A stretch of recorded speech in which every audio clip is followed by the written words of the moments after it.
What up, everybody? It's Zach with the Wicked Heavy Podcast.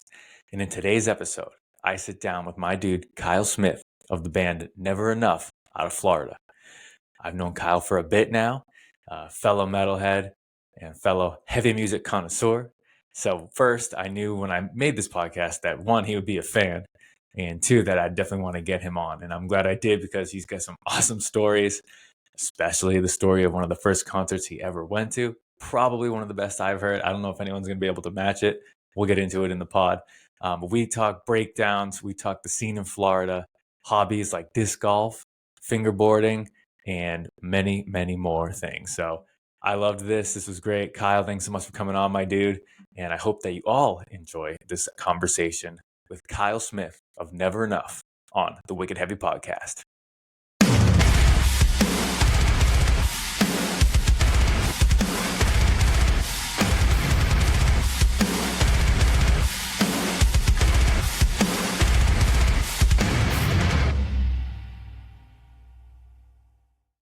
Kyle, my dude, welcome to the podcast, brother. What's up, my dude? Glad to be here. I appreciate it, man. I thought of you when I built this thing, and I was like, well, one, I think he would like it, and two, I want to talk to Kyle. So, yeah, dude, I'm glad we could make this work, and I'm glad you're on.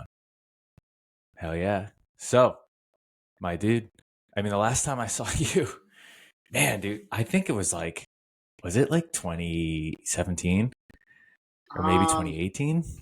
I think at one of the year festivals that I was doing a lot of those festivals was 2016. Was that summer? So I did do some the following year, but 2016 was like the year I did the most of them. I did do some in 2018 as well.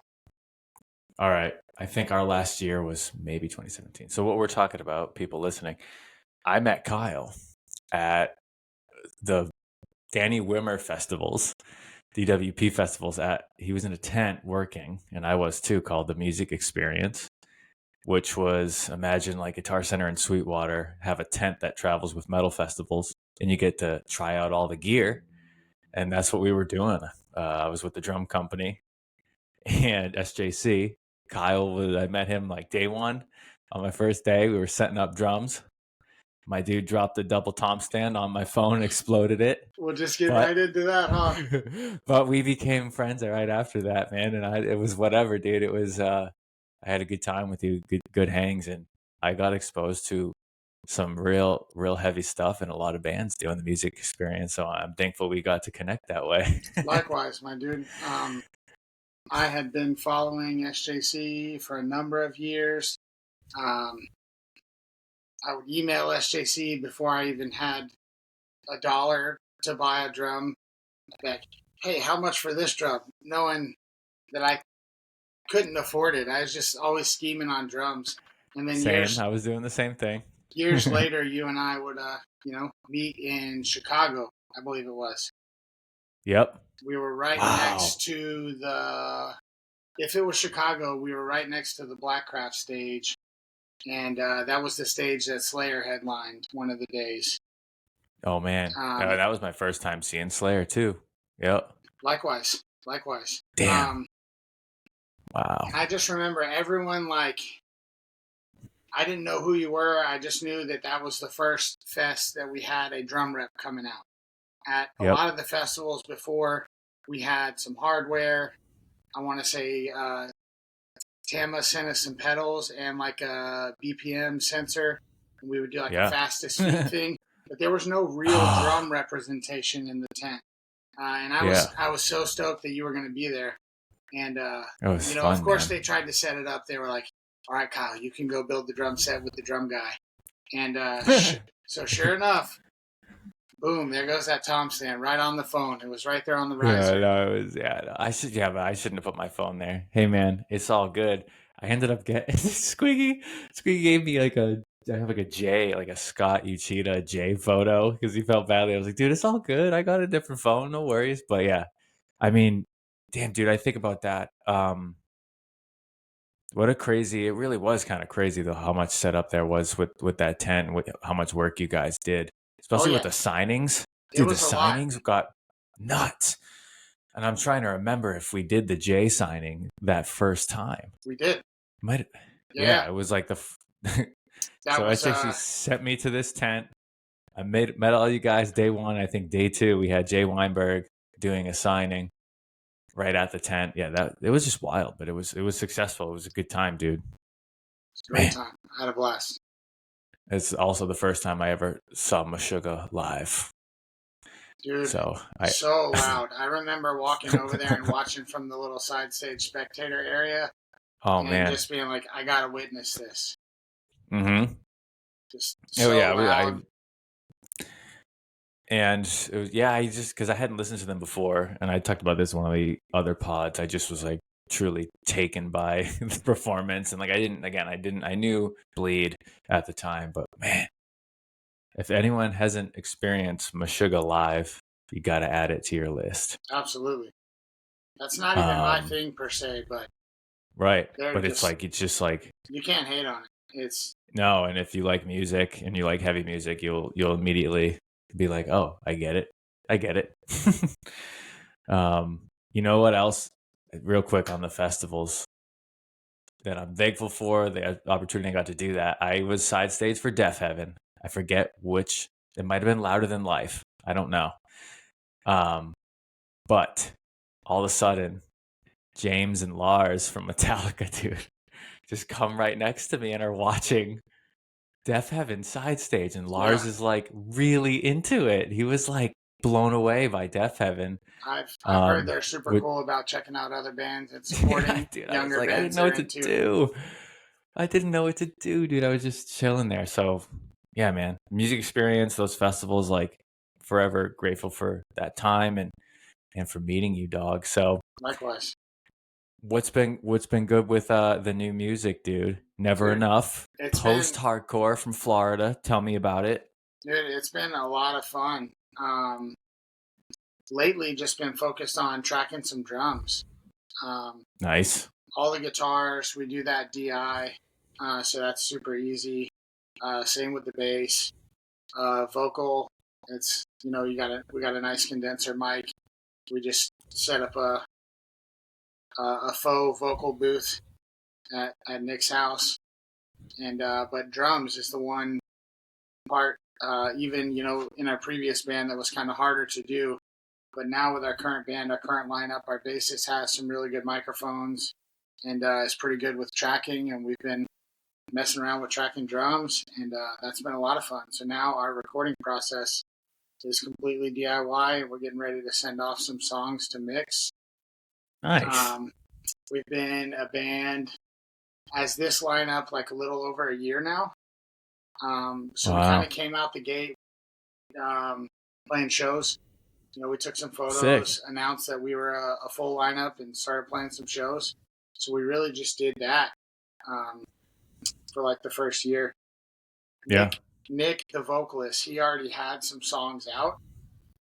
This was kind of a side project thing for him.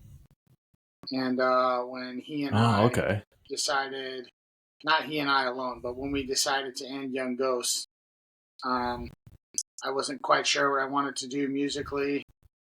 I was, bouncing around some ideas. I knew I wanted to do something a little more ambient, maybe a little more dynamics.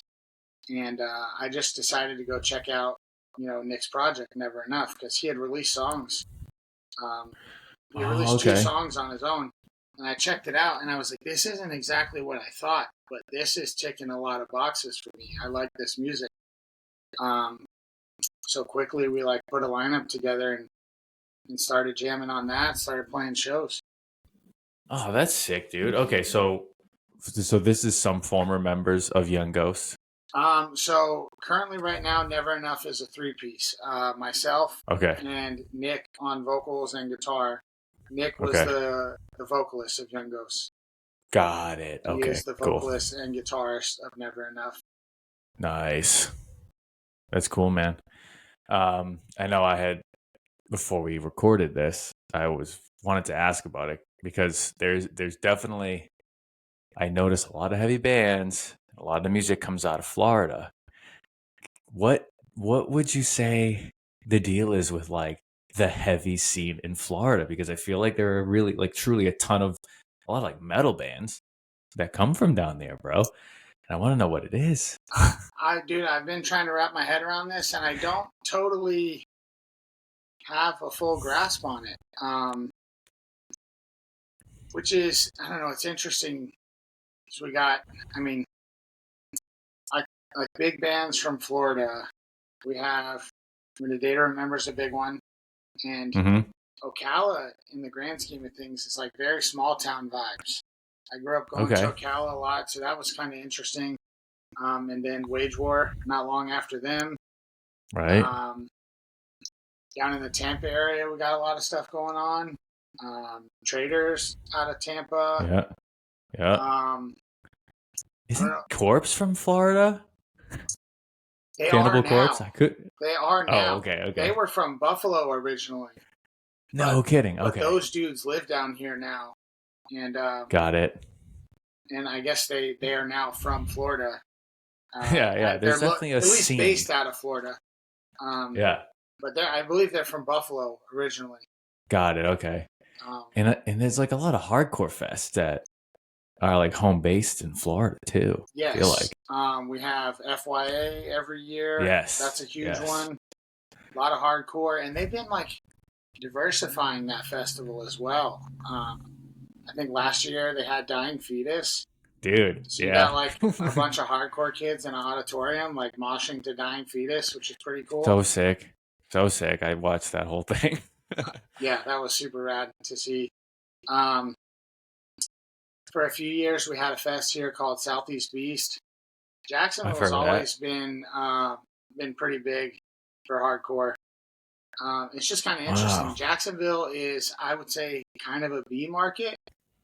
Okay. Like if just random, if the Devil Wears Prada and Counterparts were going to Orlando, like we might get an offer for Counterparts taking an off date or something like that. We get a lot of shows like that here. But I don't know. I'm trying to sum up the Florida thing to properly answer the question, and I don't. No, I mean, it's okay. I mean, if it's just it is a thing. Like there's some heavy music in Florida. There's a scene, and like it's awesome. Yeah, and it's been a long-term thing as well. You know, we had Evergreen Terrace here out of Jacksonville years ago. A lot of good musicians out of Jacksonville that have gone on to do big things. You know, Josh James from Stick to Your Guns. He lives out in Cali now, but he's Jax based. It's cool, man. A lot of cool hardcore stuff here as well over the years. Like Kids Like Us has always been from Florida. Yep.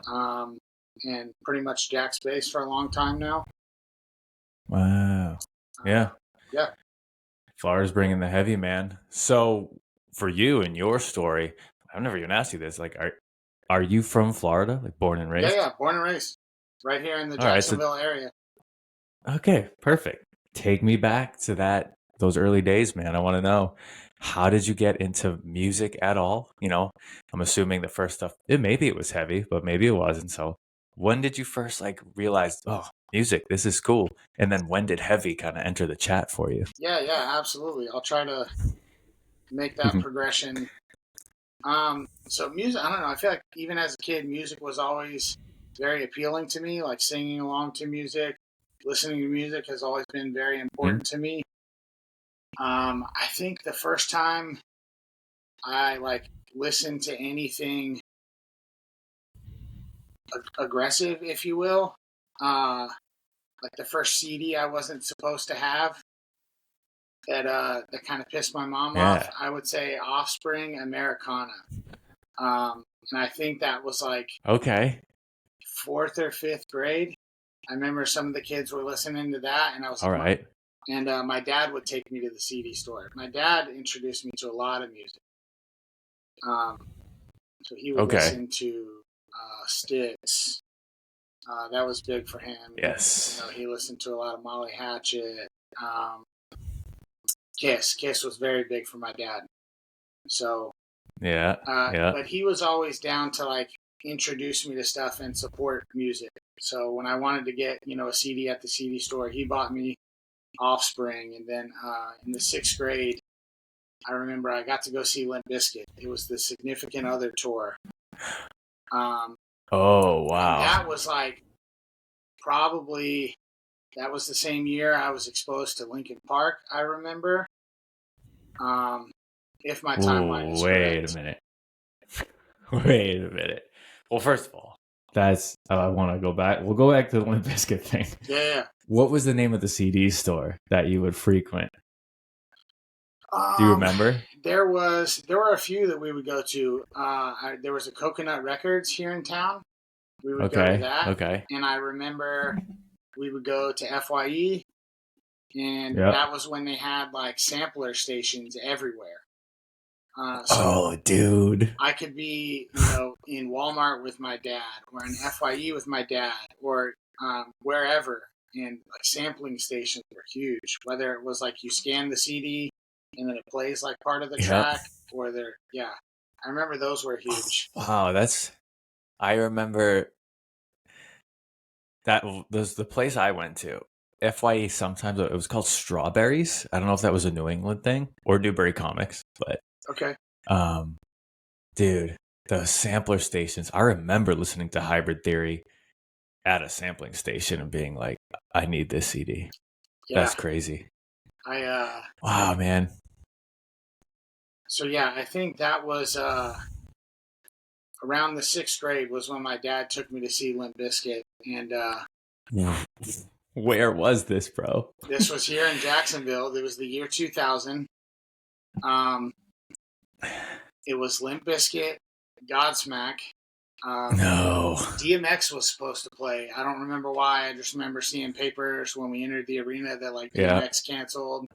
But my dad took me to see Godsmack and Limp Bizkit, and I just remember he got me right on the barricade. We didn't have seats. We were on the floor. We were on the barricade, and he just had his arms wrapped around me, and I'm against the barricade, just crowd surfers going over our heads the whole time. He's dude, just, I am blown away by safe. This. And dude, icing on the cake. Wow.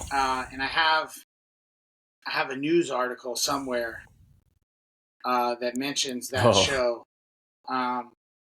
But Fred Durst pulled me on stage during Significant Other, and I was just like so shy at the time. No, it was during Nookie. What? Yeah, it was last song of the night. It was Nookie, and like Fred points down at me, and my dad like hands me over the barricade. He pulls me up on stage, and I'm just like frozen.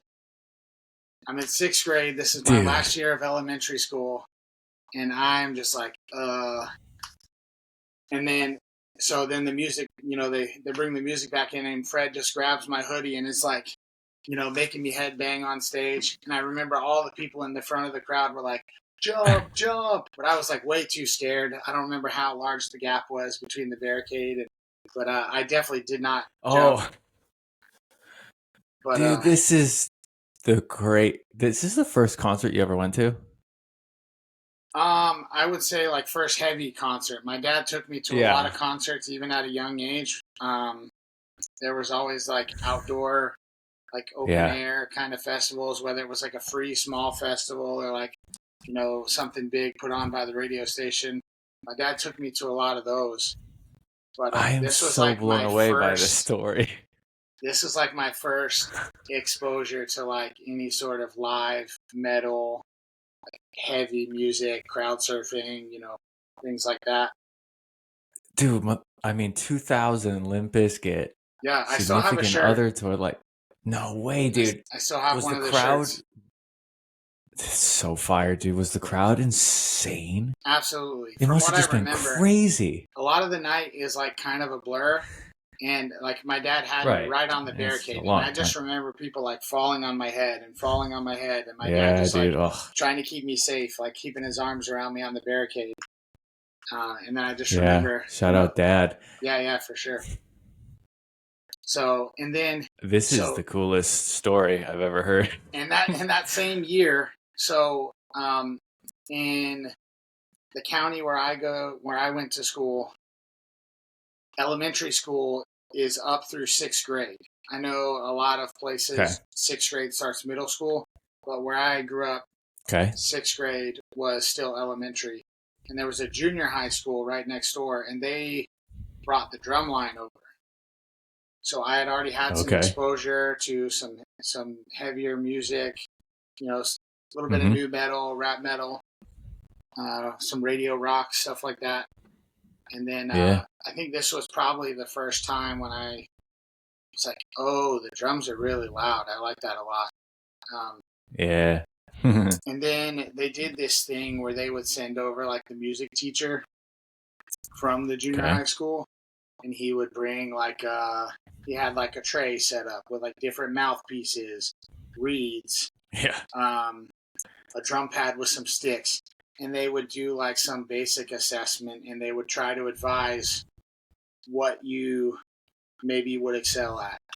And I hit Mm-hmm. on the drum Mm-hmm. pad. They sanitize a mouthpiece. You blow in a mouthpiece, a variety of them. Yeah. And then they were like, Yep. I think they tried to have me play like tuba or something. And then when I went to sign up over the summer, I was like, yeah, no, I'm not playing tuba. I want to do percussion. Yeah. Yep. So Yeah. that was like my start into drums. And then in junior high school, I think partway through my first year, my dad bought me my first drum set. Oh wow. Okay. So you were like into it. They knew, or he knew, like, yeah, he wants to play drums. Yeah, for sure. And he supported it the Wow. whole time. That's so sick, man. And at this time, you're listening. You're like, so what are some of the bands that are like a big influence at this time for you? So I'm these assuming first Limp couple Bizkit. years, Linkin Park, Limp Bizkit, Yeah. System of a Down, Oh yeah. Toxicity was huge at the time. So big. Still a fire record. Still holds up to this day. So good, dude. Wow. Trying to think. I mean, Godsmack. That was. I remember when my dad got me that first drum set. The cheap drum set, Yeah. starter cymbals. Yeah. And at my dad's house, I had like the big 6-disc changer set up behind the drum set, and I had like just cheap, over the ear cans, and I would just press play on a CD. And I remember going back and forth between Hybrid Theory and Godsmack, Yeah. and just trying to drum along. That's sick, man. That's the CD my parents were not happy that I had. So yours was Offspring, mine was Godsmack's first album, and I had to like bring it back because it was like parental advisory. Yeah. I forget what I got in its place. It was still cool, whatever I ended up getting, but it wasn't Godsmack. That's funny. That man. band That's still sick. holds up for me, and Dude, they're good, man. They're I cool people too. I know like Sully does a lot of stuff for people, like it's like a charitable dude. Yeah, badass. fire drummer too. Working the music experience and like going to see bands, they were on a lot of those. Like, what a live show, dude. Yeah. I still put respect on that good, band. Good band, dude. Absolutely good band. That's sick. So you're doing the play along thing, you're tearing it up. Wow. And were you drumming in the drum line and in like school bands too? My second year of there's 2 years of junior high. So my second year, I think I finally made the drum line, and I was playing bass drum. Sick. And then we're doing concert band stuff, in class. Yep. Doing stuff like that, and I finally worked my way up to playing snare drum. They make you do, nice. You got to play your scales on bells. I think there's like maybe a written test, but I remember I got real upset because I failed the first test of scales, and they wouldn't let me play snare drum yet. I remember going home just steaming. I want to play the drum. Yeah. Finally got it. Came back, got the snare drum. There you go. Nice. That's sick. All right, so that's junior high. So when did what was like, when I was in middle school, I don't even know if I was going to shows like with my friends yet. Probably not. But do you remember when you started going to like local shows, or maybe you were even in one of the bands at the time? I remember. So then, like, fast forward to high school, and then I'm getting into like an array of music, wearing terrible clothing that probably doesn't make sense. I'm listening to like what? What do you mean? I mean, stuff with Got ball chain necklace? for sure. Hell yeah. I definitely Me had too. one of those. Hot Topic. The clasp Yeah. was like a dragon. It was sick. Yeah, dude. Just stripes and checkers and just Yeah. patterns that shouldn't go together. Bright colors. Whatever. Yeah. But it was a good time. So I remember started high Yeah. school. Then I remember like yellow card was a thing. Okay. Yeah, and I started to listen to some stuff like that. A little bit of like early pop punk. Yeah. And then at some point, I can recall I was on the high school drum line, and this is how I got invited to my first show and started listening to some of my first heavy music that wasn't nu metal. Okay. So guys on the drum line, one of the snare drummers, he was the lead guy. He played drums in a local hardcore band, and some of the other guys, they were listening to heavy music in the locker room where we put our drums away and stuff. And I remember asking one of the guys, "Hey, you burn me some CDs? I want to listen to some more heavy stuff. I want to check out some more stuff."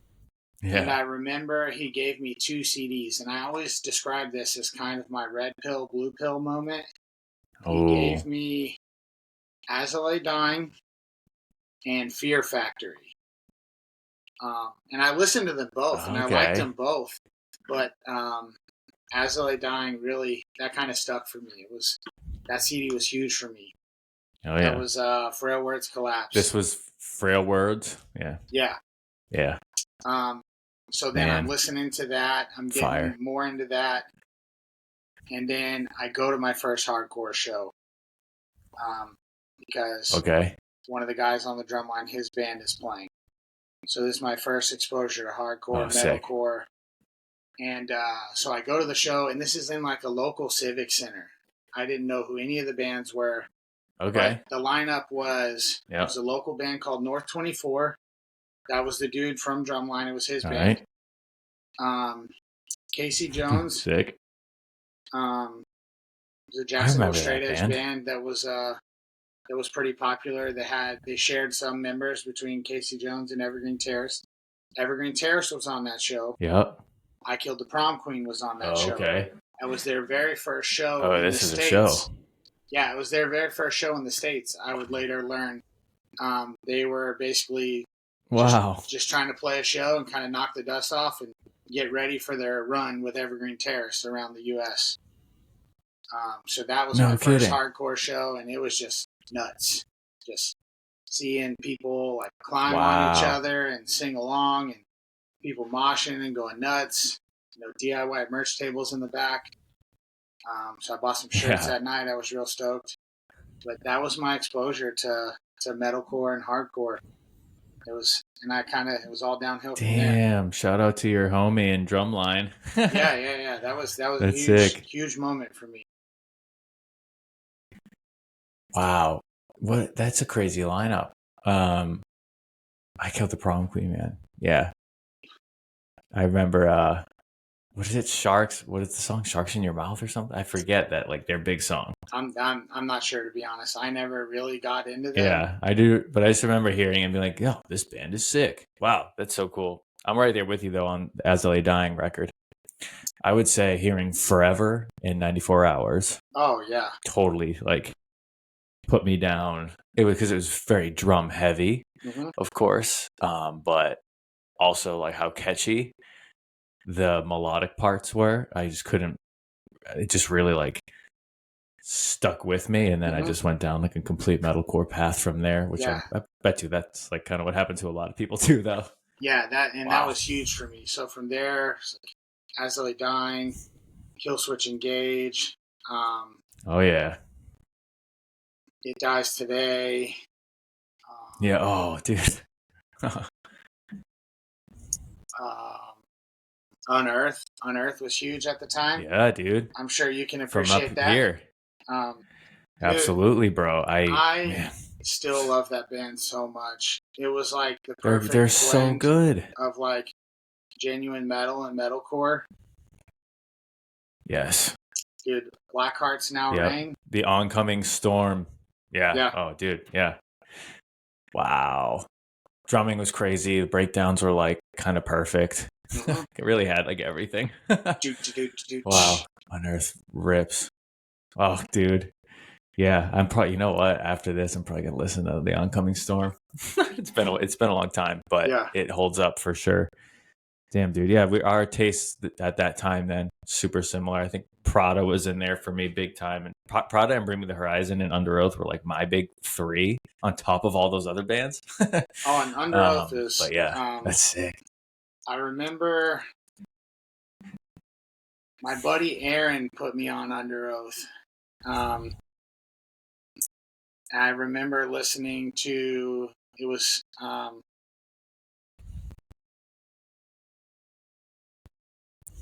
what was the song off of Safety? What was like? I mean, there's so many hits on that one. But it's Dangerous Business. That's like my always go-to song. No, it was Reinventing Your Exit. It was on the soundtrack to this game that he was playing at the time. And then I just dove in on Under Oath. That was huge for me. Yep. I think from that point forward, just trying to do everything Gillespie. Yeah. Yeah, dude. For those that are non-drummers listening, Aaron Gillespie, Under Oath drummer. Just a ripper, and I think a lot of drummers' favorite drummer. Yeah. Really is, dude. I just don't really know anyone else that has taste and flavor like him. I don't know. Mm-hmm. The dude's single strokes were just like so hard hitting and so clear and so precise, and it's just unique, especially to be able to sing too. When he was doing it, was just kind of like, okay, absolutely. Dude's a beast. Wow, that's sick, man. And then, okay, so you're going to your shows. When did you first start? What was your first band? When did that happen? So I can recall we had like a metalcore band that we made that never really, we would practice together a lot. Yeah. And I remember writing songs, but we never recorded. We never played shows. But that was my first band. And then I think maybe my senior year, we started a hardcore band called Rise and Shine. And we would just the only reason we had songs out was because the local, hardcore and metal venue called the Imperial. Shouts out to Imperial. Shouts out Mikey Sierra. Hey, Mikey, what's up? Yes, I mean, my experience with Mikey goes that far back, putting my band on for the first time. So the sound guy would give you a CD of your set for $10. That's awesome. And then we would take that CD, and it would be broken up into tracks too. So we were able to take those tracks and upload them to MySpace. So we had songs on MySpace from our live set. Oh, that's fire. So that was my first experience of having friends get into my band, and we're playing house shows, and then we start playing venues, opening up for other shows. That's a sick name. Rise and Shine. I dig it. Wow. Yeah. That's cool, man. Yeah, we were just, and I remember too, my dad would, and I don't know, I would never carry my drums like this now, but my dad would just throw our combo amps and my drums in the back of his flatbed and drive us across town, or I remember he drove us to Gainesville for shows. Wow. So yeah, that was huge. That was a lot of fun. And I just, I don't know, I just fell in love with this underground scene. Yeah. It was just kind of self-governing. Yep. You could show up and just kind of, I don't know, forget about school or whatever, just have fun. It's a whole different world, man. Same thing. I in high school was in a band that was called Skywalker, and we would play some of the weekend shows. I don't. There was always like our scene had Vanna, Therefore I Am, like A Loss for Words. Those were like the big three, at least Okay. locally for me. But Black My Heart was also around I at that remember time. Black On My Broke, Heart. dude, my favorite hardcore album by far. They only had one album, but yeah, the Black My Heart album is just so fire. But then On Broken Wings was also like local too, so that was like our scene, or at least the people that I really liked. Yeah. But there was always a show every weekend somewhere. Mm-hmm. And we would just know, like, hopefully we're going to see, like, Vanna and Therefore I Am this weekend. But it was fun. You're right. It was just like a self-governing, all the same people every time, coming to just rip it and hang and listen to heavy music. It was sick. Yeah. It was some of the best times of my life. I'll never forget it. Definitely Yeah, dude. helped shape the person I am today. Yeah, man. Are there any standout shows from that time for you? Like, I remember the first time I saw Prada, like I'll never forget it, kind of thing. It was a small place. There were like 10 people. It was a Monday night, but it was sick because they were kind of taking requests. Do you have any like crazy show experiences that you went to versus played? I remember, that first one was just nuts. And I remember, like, that was my first exposure to, like, hardcore dancing, moshing. Yeah. And, oh, true. Yeah, just like seeing dudes like go nuts. So that one has always stood out to me. And I just remember, like you're saying, there's always a show, and I've even speculated on this recently, just like trying to figure out how to promote shows in today's music culture, because it's so different. Like Facebook events are useless, but I just remember like there were flyers. You would hear about a show, and you would just find your way there. Whether that was like printing MapQuest directions to figure out how to get somewhere, and they were like in the middle of nowhere too. Dude. Like there were shows at VFW halls, shows at little civic centers. I don't know why these places let us in, but they did. I just remember like crossing state lines, going into like South Georgia in a car full of my friends. Those memories stand out to me. But going to heavy shows, I think some of the biggest like standout memories early on were Comeback Kid and Terror. Those shows I remember were always next level, and those are two bands that I will get absolutely hyped to see today. Those bands absolutely hold up for me. Some of my favorite bands to this day. In those shows, I just remember like Comeback Kid was big on the gang vocals on record, and I remember feeling like the venue was like shaking with everyone singing along. Wow! And that stood out to me. Those shows were just insane. So Comeback Kid and Terror shows. I haven't seen Comeback, man. What's that? I've seen Terror, New England. I've seen Terror. I haven't seen Comeback Kid. I don't think. Dude, they're so good. I feel like I would remember. They might have. Well, so I'm gonna have to look it up. They might have played Sounds of the Underground. This was like way back. Horse the Band, Guar, Killswitch, As I Lay Dying, Converge. I think Comeback Kid maybe was there. I'm gonna have to look it up. But Terror, saw them for my first time at New England Metal Festival last year on your recommendation.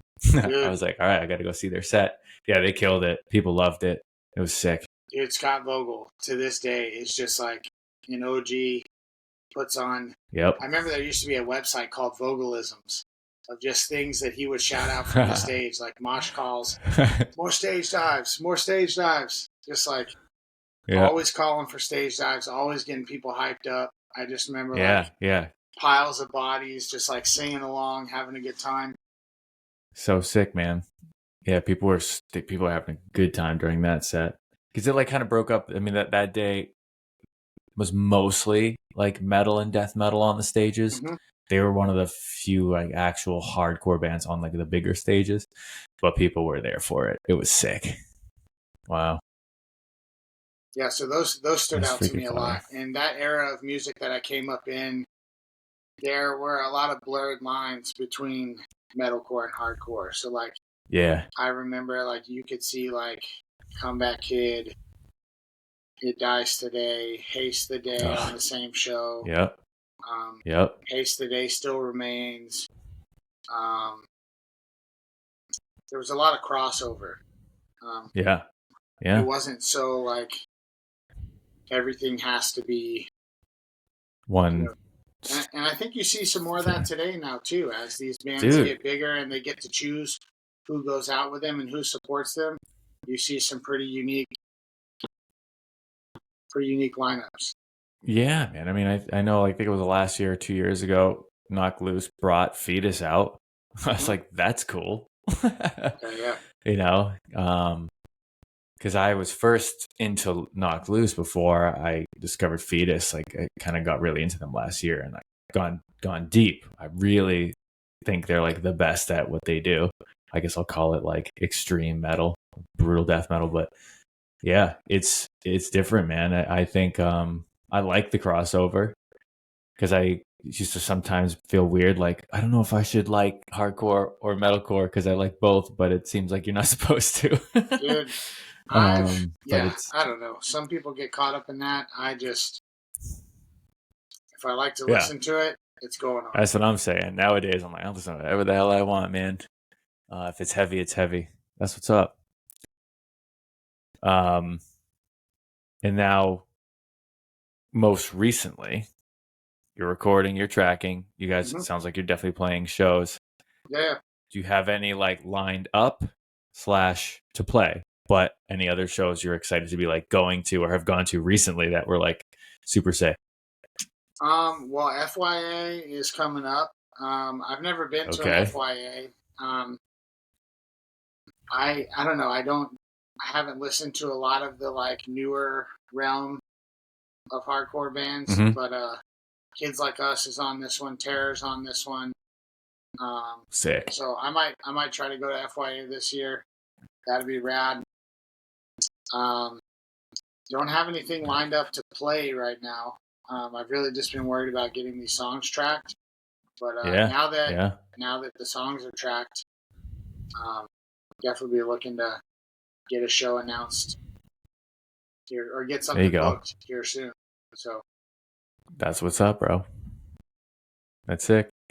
Um, all right. So I do like to ask guests the next question because I always thought, I wonder what everyone's favorite breakdowns are. Other people that like heavy music. Do you have any standout breakdowns? I Could be at actually, 1, could be 10.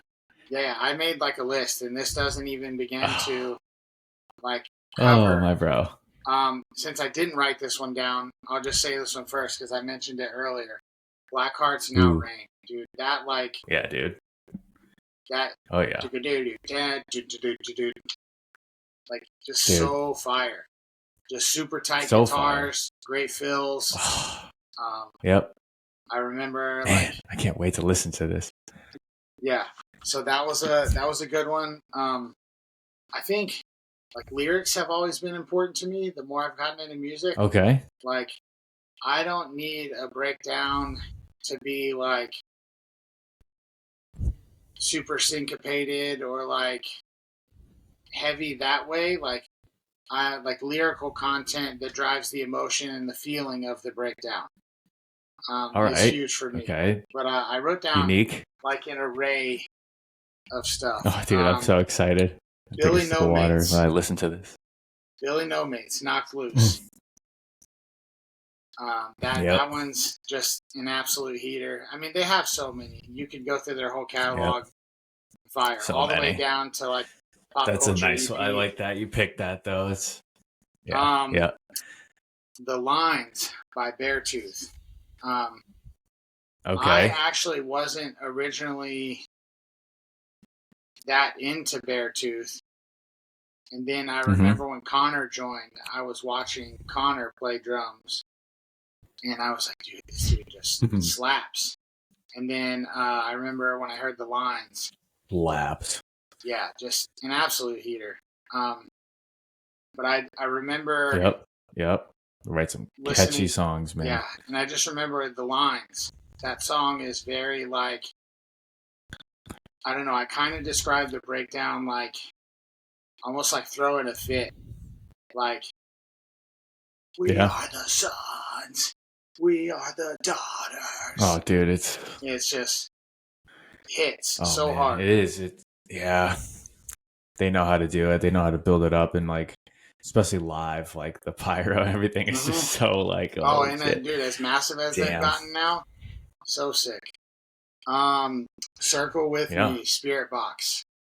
That's a huge one for dude. me. By the time you get to the breakdown, that's another one. It's just like the tension builds up.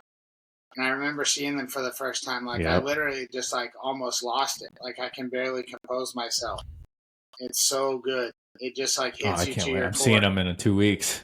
Have you seen Spirit Box live yet? Wow. No, but dude, Spirit Box, Gojira, Korn, 2 weekends from now. Wow. I am like over the moon about this show, bro. Yeah, I'm gonna probably do a whole podcast just talking about the show. Perfect. And it would be deserving. Oh. Breathing in a new mentality, Under Oath. Yes, dude. The song just starts off with the drums just right in your face. Yeah. Dude. And then dude. Oh God, it's racing through my veins. Just dude. And that's another one. It's just raw. It's very like emotional. It just hits. This is a good list, dude. This is a unique list. I like this. You'll like this one. I think like the intro like hits like a breakdown, but then the actual breakdown, Mammoth from Devil Wears Prada. Oh, dude. That's dig it. Wow, just so good. You got a good like whisper scream. Your whisper scream is very good. I can't actually scream. Dude, you can or can't? Cannot. The best I could do is like probably a tough guy. It sounds good. Maybe in my headphones, just like faking it. But dude, Devil Wears Prada for me has the best breakdowns of ever.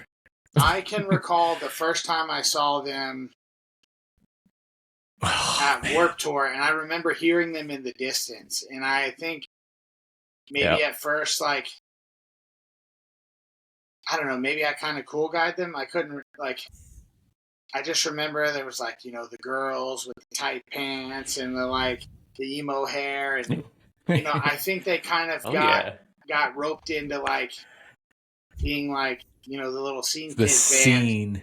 But I just remember the first time I saw them in the distance at Warped Tour, like, hearing the 808s drop and hearing how, like, solid they actually were. I was like, dude, I don't care like what the fan base looks like or what anyone says about them. Like, this band's doing it, dude. And I remember I had some kind of Equal Vision sampler, like an Equal Vision Rise sampler. Yeah. And they had a song on there. Oh yeah. And so I definitely listened to a little bit, but I don't think I really put respect on that band until I remember people would talk about the Zombie EP, but I still didn't really listen to it. Mm-hmm. But then when I listened to Dead Throne, I was like, oh, this is like legitimately good. And so I put a ton of respect on that record. I went back and listened to the Zombies EP. This is also really freaking good. It's crazy heavy, dude. Yeah. It's so crazy. Stranger by Counterparts. Oh, dude. Oh. I don't know how much you do or don't get into Counterparts, but I love that band. So that album, that for me is my favorite Counterpart. I like it all. I look at them kind of like August Burns Red. It's always consistent. It's always good. Mm-hmm. The records bleed into each other for me because they keep their sound, but they should because no one else really sounds like Counterparts. Yeah. But that album, the one with Stranger, is my favorite. Fire. I love it so much. Oh, dude. Very lyrically charged. There's a lot of emotion in the music. Wicked. That's a common theme for me, like lyrical content, emotionally driven. And that record, dude, you could have the heaviest of breakdowns, but the lyrics make you want to burst into tears. It's so good, dude. So good. Wow. Let's shout out a smaller band, Dehumanized by Born Anew, off of the Pieces Dead Okay. EP. I know I've told you about them before. Heard. Dude, that record just hits so fire. Yeah, dude. They're still at it, touring today. Those dudes are out there grinding. But yeah, that record, that So EP sick. specifically is my favorite. I mean, the whole Pieces Dead EP is pretty much a breakdown. It's just a fight riff the whole time. It's so good. Yeah. And then I wrote down What Sick. Choice Did You Give Us by Stick to Your Guns. There you go. Just that last, 20 seconds. Just absolutely heater. So fire. And there's so many more. Oh, dude, yeah. But those are standouts to me right now. It's a good list, bro. It's a good list. Yeah. I got some stuff. I mean, I know all of those, but you're making me want to go back and listen to some bands, especially on Earth. Dude, so I wanted to ask, tell me about, because I think it's cool as hell. All right, I've played disc golf, super fun. How did you get into that? And then how did you get into, I want to call it competitive. What would you call it? Like competitive fingerboarding? Or it's sick. So I'm not so much like the competition guy. I just really so you just go and rip it? I just love doing it. And I've tried to get better at it. I'm at the point where I can actually do some tricks controlled, not just flinging the board around like you did on your desk as a kid. Dude, yeah, that's so sick. And I think that was the appeal for me originally as far as fingerboarding goes, is I can remember getting my first tech deck in elementary school and getting in trouble, clicking and clacking around on the desk. Oh yeah, dude. So it was kind of a nostalgia thing. But then I just found out there's a whole subculture of people that actually do this. They're nasty too, and they build sick I'll call it sets or sick little mini parks. Yes, dude. And there's so there's a company called Black River from Germany that has been making obstacles and fingerboards. I want to say in the 90s. They've been, that's okay. It's been around a lot longer than you would think, and they're still around today. So I don't know, just over the last year and a half or so, just kind of been getting into it. And it ties into disc golf as well. My buddy Thomas and Jay, who you know from Rhythm of Fear, shouts out Rhythm of Fear. Yeah. I definitely can't be on a heavy podcast without shouting out Rhythm of Fear. They definitely... Florida, man. Florida metal.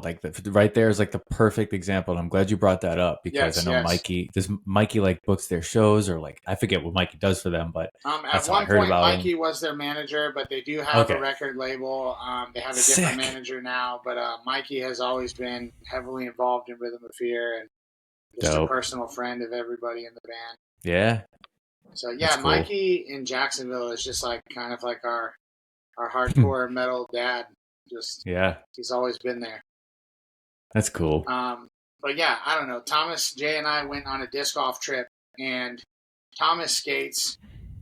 Jay's always we all used to have skateboards and skate when we were younger. Thomas still skates a little bit now.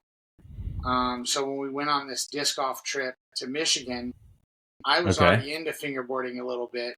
There's a group on Facebook that's most of the people around the country that fingerboard are in this Facebook group. Rad. And I made friends with a dude there in Michigan and found out that, this skate shop that also does fingerboarding stuff and has a fingerboarding shop in the skate shop was going to be 30 minutes from where our disc golf tournament was in Michigan.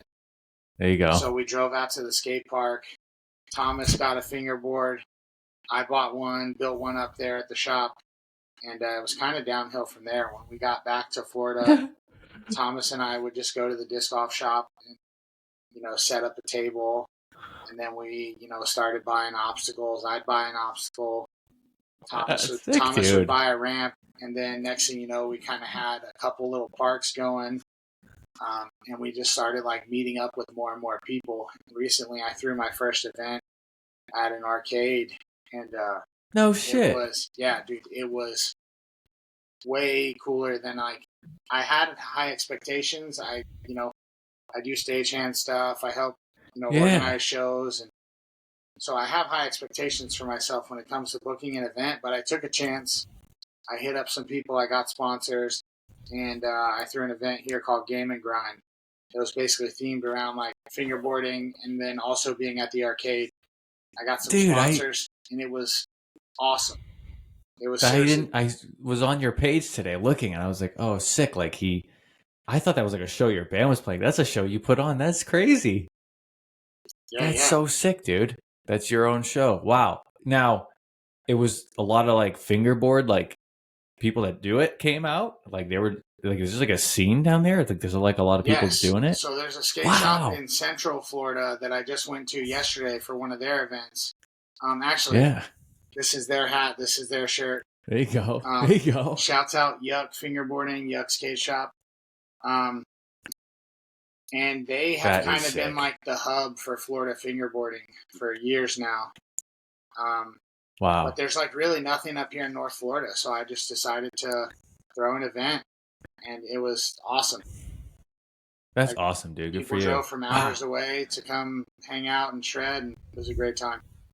And then disc golf. I've been doing that at least like 5 years now. It's been consistent. Like I was like, I wonder if he's still playing. And you'll like post something like, "Oh my hell yeah, he's still playing." That's what's up. Pretty much the only other thing I did today. I played this morning. Just years ago, a buddy of mine invited me, and I borrowed some discs, went out. Had no idea what I was doing, but we had a blast. I kind of forgot about it for a little bit, and then I found out Nick from Young Ghosts, because we were in Young Ghosts at the time. Mm-hmm. He had tried disc golf a couple times, so then he and I would go together. Okay. And then I was just hooked. Like that summer of 2019, I would just like buy a new disc like every other day, and I would just be out on the course. It was kind of downhill from there, and then I discovered, the local leagues and tournaments. And then leading up to, COVID era, disc golf like blew up. So many people were just trying to get outside and do something fun. Yep. So disc golf it's a good time. It's badass, dude. You discovered disc golf during COVID, or maybe before, right? No, I discovered mountain bike. I was definitely in before, and then it that's definitely sick. blew up during COVID. Yeah, there you go. Yeah, right before COVID, I was kind of getting into mountain biking, and then it became like my thing during COVID. Yeah, it's cool. I always wondered about the multiple different discs, different ranges, right? Different purposes. Yes, you have. There's putters. There's approach disc, mid ranges, fairways. So cool. Distance drivers, and then wow. And then one disc you might throw it, and then it hooks up hard and goes to the ground faster, and then one might do a turn, and it makes a big S pattern before it hits the ground.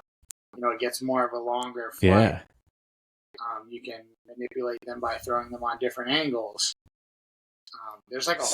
It's a whole form to it. People think that they think about it as throwing a frisbee, but it's really not like throwing a frisbee. Definitely different. Way different. It evolved from old frisbee sports, but it's not really like that. That's badass. Yeah, man. Hell yeah, dude. I love it. That's good. That's good, dude. I find that, with doing this podcast, right? Something I've wanted to do for a long time because I thought it'd be fun, and it is. Mountain biking, why do I do it? It's fun. Drumming, it's just fun, right? And I try to keep these hobbies alive, and it's cool to see you because you're for me, you're the only person I know, or a barber that cut my hair up in Maine. He's super into hardcore, and he also fingerboards. But I think it's two unique, really cool hobbies that I love watching you do. Yeah, it's a lot of fun. And you'll see like in spurts, you know, I might post like a bunch of drum content, a bunch of fingerboarding stuff, a bunch of like disc golf videos, just kind of whatever's going on at the time. Yep. But those are definitely all right, so my main things. So to wrap it up, then I think this will be a fun one. And I know we've talked about this feature on other podcasts before, but all right, you get to throw the biggest disc golf fingerboard like crazy party, right? In Florida. Who are the bands that are playing this awesome festival for you? Disc golfing. So wait, disc golfing, fingerboarding. So it's like a giant, like, or it could just be a fingerboard, like what you did at the arcade, right? But you have a huge venue to do it, massive fingerboard skate park, and there's music. Who's coming to rip, dude? For fingerboarding, who would I put on? I think I would probably do like a combination of like maybe some like pop punk and hardcore. There you go. Yeah, I think you got to do Terror. Terror is always fun, and they've done Warped Tour. They played with the biggest metal bands. They played with the smallest DIY bands. Always got to put on for Terror. Yep. And then, so we'll do, to make it fun, so there's a thing called like putting league, where you can do like indoor and outdoor, like short holes that you set up where it's mostly just putting. So you can make like fun holes there where there might be like an elevated basket over like a kiddie pool that like, all right. Yeah, just fun stuff like that. We'll do like, sick. We'll do like a putt style disc golf course that goes in and out of the venue. Let's see. We'll do the story so far. On the pop punk side of things, I feel like they hold it down as like a good crossover. Absolutely. You know, they keep it fast. Good sing-alongs. That feels like a good like skating kind of vibe. Yeah. And then we'll have just some full fingerboard parks set up in the back of the venue. All so right. You could be like watching a show, like behind the crowd, just like shredding along, kind of like Warped Tour style. Yeah, where there might be a half pipe outside the fest, like Mike Vallely. Yeah, dude. Yeah. Holy shit! Who else would I put on that? Movements. I like movements a lot. We put movements on. So good. Fun, dude. Some more heavy stuff. I think kind of a good crossover. We'll do some 4 Year Strong. Ooh, that feels good. This is a fun event, dude. I think they should do this. What else could we do on the heavy side of things? I'm trying to think. With the disc golf and the fingerboarding, I'm trying to almost kind of keep like a skate vibe to it. Yeah, I got you. You could do like a Bouncing Souls. Yeah. Get some more punk vibes in there. AFI. Absolutely. AFI. Put there AFI you go. On that. Ooh. Yeah. Okay. They're like closing the shop. They're closing the whole thing up. Yeah. Right? Yeah, bands like that, dude. Damn. AFI, dude. Oh, so good. Such a fun band. I remember I got the Halloween EP. Right? So good. Because what? I forget what something. Was a boy who had a vibrant glow. Oh, what is that song called? Whoa, remember when? Yeah. Remember when? It was in one of the Tony Hawk's. I think it was in Tony Hawk's Pro Skater 2 or 3, and I was like, I need this CD. Yeah. Wow. So sick, dude. My first exposure to them, I remember seeing the Leaving Song Part 2. And that was in that whole era where I'm like, dude. I had already been listening to like Yellow Card, and now I'm getting into some more like alternative stuff. I'm listening to like Taking Back Sunday, a little bit of AFI. Yep. Yeah.